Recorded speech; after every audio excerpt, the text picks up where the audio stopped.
সদস্য সচিব সহ সিনিয়র নেতৃবৃন্দ উপস্থিত আছেন, আমাদের জেলা পরিষদের সম্মানিত সিইও উপসচিব জনাব নজরুল ইসলাম সাহেব, আরও উপস্থিত আছেন আমার সাংবাদিক ভাইয়েরা এবং আরও উপস্থিত আছেন আমাদের 7 নং ওয়ার্ডের বন্যা কবলিত জায়গার এলাকার মা ও বোনেরা। সকলকে সালাম জানাচ্ছি, আসসালামু আলাইকুম।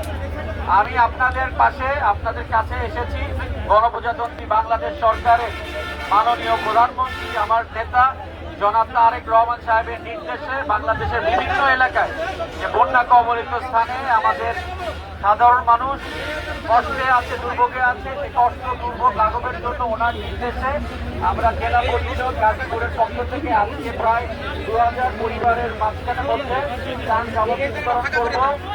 আমি আশা করবো যে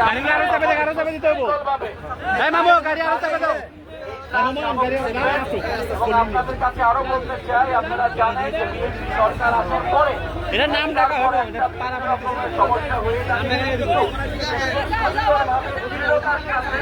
আমাদের নেতা বাংলাদেশের প্রধানমন্ত্রী জনাব তারেক রহমান সাহেব যে সমস্ত বিষয়গুলি দেখছেন এবং সমাধান করছেন, এবং আমরা সকলে ওনার জন্য দোয়া করব এবং আমরা সকলেই দোয়া করব আমাদের গণতন্ত্রের মা প্রধানমন্ত্রী বেগম খালেদা জিয়ার জন্য দোয়া করব, এবং সেই সাথে কালিয়াকৈরের সকল মানুষের জন্য যারা বন্যা কবলিত অবস্থায় আছেন তাদের জন্য দোয়া করব, এবং বাংলাদেশে বিভিন্ন বন্যা কবলিত স্থানে যারা আছেন তাদের জন্য দোয়া করব, এবং আরো আমাদের দোয়া করব মহান স্বাধীনতার ঘোষক এবং বিএনপি প্রতিষ্ঠাতা শহীদ রাষ্ট্রপতি জিয়াউর রহমানের জন্য।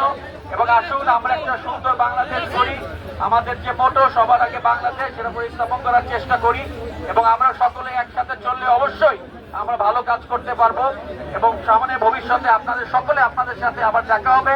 জেলা পরিষদ গাজীপুর সবসময় আপনাদের পাশে আছে।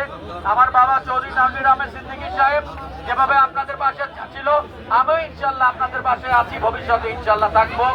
এবং আপনাদের সকলকে ধন্যবাদ জানিয়ে, মা বোনদের ধন্যবাদ জানিয়ে, আমার সংবাদপত্রের ভাই বোনেদের ধন্যবাদ জানিয়ে বক্তব্য শেষ করছি। খোদা হাফেজ। বাংলাদেশ জিন্দাবাদ। শহীদ জিয়া অমর হোক, খালেদা জিয়া অমর হোক, তারেক রহমান জিন্দাবাদ। আসসালামু আলাইকুম।